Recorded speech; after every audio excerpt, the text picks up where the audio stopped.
मेरो मृत शरीरको डीएनए परीक्षण गराएर मात्र लास संस्कार नु।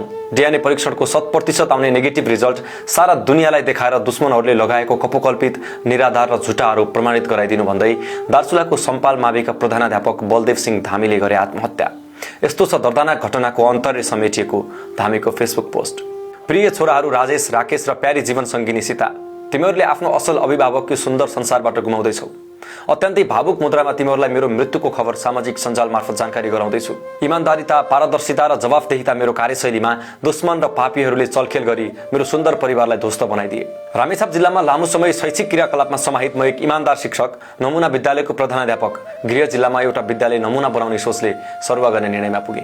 तत्कालीन मेरो कार्यरत विद्यालय कुशेश्वर मावि विद्यालय व्यवस्थापन समितिमा कुरा राख्दा विभाग अध्यक्ष प्रिय भाइ दिपेन्द्र खड्काले सर तपाईको 2 भाइ छोराहरूलाई काठमाडौँमा जोसुकै कलेजमा आइएससी पढाइदिन्छु, मेरो कार्यकालभरि बसिदिनुस् भनेको मानेको भए मेरो यो अवस्था हुने थिएन।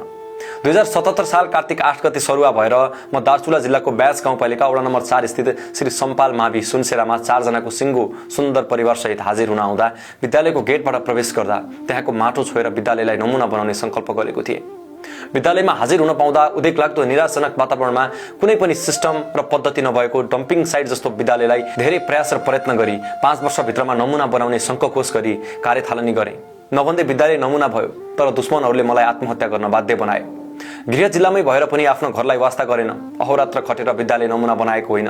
फटा पापीहरू, सुरुदेखि तह श्रेणी र योग्यता नभएका फटाहरू दली भट्ट र हरि भट्टको प्रधानाध्यापक हुने र भ्रष्टाचार गरी विद्यालय निमित्तान्न गर्ने सोचमा पूर्णविराम लागेपछि अवरोध खेप्दै आएकोमा एक दिन शनिबार विद्यालयको काममा व्यस्त रहँदा रक्सीको मातमा शिक्षक र विद्यार्थीको अगाडि गाली गलोच गरी मेरो बेइज्जत गरेको याद छ। फटा दली भट्ट यो कुरा सोही दिन ब्यास गाउँपालिका उपाध्यक्ष विनोद सिंह कुँवरज्यूलाई समेत फोन मार्फत जानकारी गराएको थिएँ। 2077 11 महिना 14 गते प्रधानाध्यापकको पदभार ग्रहण गरेपछि मैले के काम गरेको थिएँ? विद्यालय नमुना बनाउन। यसपछि उनले आफ्नो कार्यकालमा गरेका 46 वटा निकै महत्त्वपूर्ण र सकारात्मक कामको सूची राखेका छन्। त्यसपछि पनि उनले थुप्रै प्रमाणहरू राखेका छन्। कसरी जन्मेका थिए शत्रुहरू? दली भट्ट प्रधानाध्यापक हुन नपाएर, दम्फाको परमानन्द भट्ट विद्यालयको पुरानो भवनको 2 लाखको ढुङ्गा सित्तैमा नपाएर प्रलाई यो कुनै पनि बेला महँगो पर्न सक्छ भनेको होइन फटातैले के गरिरहन्थे शत्रुहरू। बिना गल्ती अख्तियारमा मुद्दा दायर परमानन्द भट्टको योजनामा अरू ठूलो ग्रुप संलग्न रहेको मेरो 100% विश्वास छ। विद्यालयको सानो पनि नराम्रो कुरामा परमानन्द भट्टको मलाई फोन आइरहन्थ्यो। विद्यालयको राम्रो र शुभ कामहरूमा उसको फोन कहिले पनि आउँदैन थियो। यसरी सुरु भएको थियो मेरो आत्महत्याको बाध्यकारी घटना। 2083 साल वैशाख 3 र 4 गते म र मेरो श्रीमती व्यक्तिगत कामले काठमाडौँ जाने क्रममा महेन्द्रनगर सालीको घरमा थियौँ। परमानन्द भट्टको फोन आयो, कहाँ हुनुहुन्छ सर? एकछिनपछि दली दत्त भट्टको फोन आयो, कहाँ हुनुहुन्छ सर? ढिलै भए पनि नयाँ वर्षको शुभकामना। त्यसपछि काठमाडौँ पुग्दा पनि परमानन्दको फोन प्राय जसो आइरहेको हुन्थ्यो। के थाहा गाउँमा यस्तो भइरहेको छ। 2083 साल वैशाख 12 गते विद्यालयमा इमानदार शिक्षक राजेन्द्र कुँवर सरको फोन आयो, सर नवराज सरलाई पुलिसले लग्यो। किन भन्दा हाम्रो विद्यालयमा कक्षा 5 मा पढ्ने बालिका बलात्कारको केसमा प्रतिष्ठित विद्यालय र इमानदार शिक्षकको पीरले तनाव सिर्जना भएको थियो। सबै साथीहरूलाई विद्यालयमा हाजिर हुनको लागि जानकारी गराएँ। म र पुष्कर भट्ट सर वैशाख 15 गते विद्यालय आयौँ। बीचबीचमा परमानन्द भट्टको फोन आइरहन्थ्यो। बेलुका स्कुलको आवासबाट पुष्कर भट्ट सरको फोनबाट वकिलसँग मुद्दाको बारेमा बुझ्दा शिक्षकलाई जटिल हुने कुराले झन् निराश बनायो। 2083 वैशाख 15 गते राति र 16 गते बिहान मलाई फसाउने योजना बनाएर पुरै समुदायमा हल्ला फैलाएको रहेछ। को थिए मलाई फसाउने योजनाकार?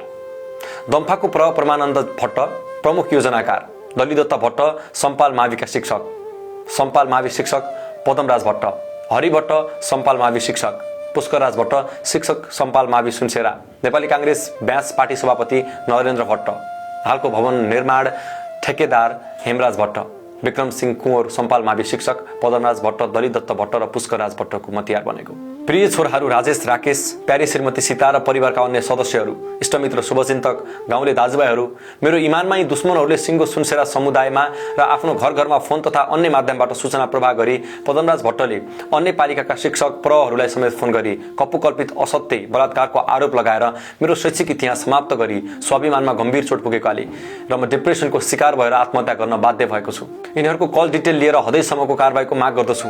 जिल्लामा कांग्रेस एमालेमा यिनीहरूको प्रभाव राम्रो रहेकाले प्रभावित गर्न सक्छन्। त्यसैले सर्वोच्च अदालतसम्म न्यायिक लडाईँ लडिदिनु होला। प्राकृतिक न्यायको लागि मैले प्रयोग गर्दै आएको विद्यालय पोसाक र नमुना विद्यालयको डीपीआर गोरखनाथ मन्दिरको जिम्मा लगाएको छु। मेरो एउटा मात्र शर्त यिनीहरूको वंश विनाश रहेको छ। इष्टकुल देवता मल्लिकार्जुन स्वामी, भगवती माता, सम्पाल देवता र गोरखनाथ मेरो अनाथ बच्चाहरू र सिउँदो पुछिएकी श्रीमतीले न्याय पाओस्। दूधको दूध र पानीको पानी। कपोकल्पित र झुटा आरोप जिल्ला प्रहरी कार्यालयमा प्रभाव गरी म र मेरो मोबाइल अनुसन्धानको केन्द्र बनाएको थियो। नेपाली सेना, विभिन्न विद्यालयका कर्मचारी, कहिले कहीँ त उनीहरू सँगै शिक्षक पदमराज भट्ट र कहिले शिक्षक दलिदत्त भट्ट र ठेकेदार खेमराज भट्ट आएर सङ्केत गर्थे। टाउको हल्लाउने, हाँस्ने यस्ता हरकत भएको थियो ममाथि। आत्मस्वाभिमानको हमला, मेरो उच्च आचरण, सामाजिक चरित्र सिद्ध्याउने अन्यायपूर्ण र सरासर गलत अनुसन्धान, सिङ्गो समुदायको नेतृत्वकर्ता, शिक्षक विद्यार्थीको अभिभावक, असल र कर्मशील इमान्दार म जस्तो शिक्षकलाई होइन अपराधीलाई खोज प्रहरी साथीहरू। मिति 2083 जेठ 2 गते शनिबार सामाजिक विकास कार्यालय दार्चुलाका इन्जिनियर साहबसँगै शिक्षक दलिदत्त भट्ट, ठेकेदार खेमराज भट्ट र अर्को मेरो अपरिचित व्यक्ति अनुसन्धानकर्ता हुनुपर्छ बिल्डिङको नाप जाँच थिएन। त्यो कोरा अनुसन्धान थियो।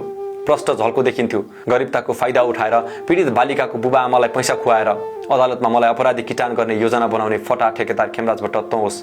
म ठोक्वा गरेर भन्न सकिरहेको छु, गोलो पृथ्वीमा दिनपछि रात हुन्छ। इन्जिनियर साहब, तपाईँको पनि घरमा बालबच्चा छन् होला। मेरो त आत्मसम्मान र स्वाभिमानको लडाइँमा टुहुरा भए। तपाईँको टिममा अनुगमन सँगसँगै मलाई हैरानी गर्ने अनुसन्धान पनि थियो। छातीमा हात राखेर सोच्नुहोस् त। परिवारका सदस्यहरू, अब उपरान्त यसो नगर्नु। शिक्षण पेसा कसैले पनि नरोज्नु। प्रिय छोराहरू राजेश, राकेश, मुटु दरो बनाउनु। बिस्तारै मलाई बिर्सनु, आफ्नो लयमा फर्कनु, मम्मीको विशेष ख्याल गर्नु। प्रिय जीवनसङ्गिनी सीता, आदर्शवान नारी भएर बस्नु, मलाई बिर्सिदिनु, छोराहरूको विशेष ख्याल गर्नु। सामान्य परिवारलाई यहाँसम्म पुर्याउन प्रत्यक्ष र अप्रत्यक्ष रूपमा मेरो भूमिका महत्त्वपूर्ण रहेको थियो। अब उपरान्त कसैले निर्वाह गरे ठिकै छ, नभए चित्त बुझाउनु। मैले राज्य कोषबाट पाउने सुविधा, उपदान, सञ्चय कोष, बिरामी बिदा, औषधि उपचार खर्च, शिक्षक बिमा, कर्मचारी बचत वृद्धि कोषको पैसाले तिमीलाई केही वर्ष पुग्छ। बाँकी जीवनमा आफै सङ्घर्ष गर्नु ल। मेरो मृत शरीरको डिएनए परीक्षण गराएर मात्र लास संस्कार्नु। डिएनए परीक्षणको 100% आउने नेगेटिभ रिजल्ट सारा दुनियाँ सामु देखाएर दुश्मनहरूले लगाएको कपोकल्पित, निराधार र झुटा आरोप प्रमाणित गराइदिनु। प्रिय छोराहरू, प्यारे जीवनसङ्गिनी सीता, मेरो वार्षिक पुण्यतिथिपछि गोरखनाथ मन्दिरमा बोका बलि गरेर पूजा गरिदिनु। सम्माननीय प्रधानमन्त्रीज्यू, राजसभा पार्टी सभापति रवि लामिछानेज्यू, नेपाल सरकार, सिङ्गो प्रतिनिधि सभा, सुदूरपश्चिम प्रदेश सरकार र स्थानीय सरकार, ब्यासका आदरणीय अध्यक्ष तथा उपाध्यक्षज्यू, समाजमा रहेका यस्तै ठालुहरूको दबदबामा कहिले पनि समाज परिवर्तन हुनेवाला छैन। यी फटाहरूलाई कारबाही नभएसम्म मेरो परिवारले न्याय पाउनेवाला छैन। नेपाल सरकार, मेरो माग डिएनए परीक्षण हो। बलात्कार कसले गरेको तिनै अबोध बालिकालाई थाहा होला। नवराज सर, तपाईँ पनि निर्दोष साबित भएर निस्किनु। मेरो धेरै धेरै शुभकामना। मलाई अपार माया, सम्मान र इज्जत गर्ने सुनसेरावासी अभिभावक, विद्यार्थी र स्टाफका मिलनसार साथीहरू, स्वाभिमानभन्दा मृत्यु ठुलो होइन। त्यसैले कमजोर निर्णयमा आई एम सरी। पदीय हैसियतमा मैले गरेको निर्देशनमा कुनै त्रुटि भएको भए माफ गरिदिनु होला। इमान्दार शिक्षक साथीहरू, गुलियो विष सेवन गराउने फटा दली भट्ट, पुष्कर भट्ट, पदमराज भट्टको चङ्गोलमा नफस्नु। समयमै आफ्नो गन्तव्य पहिल्याउनु।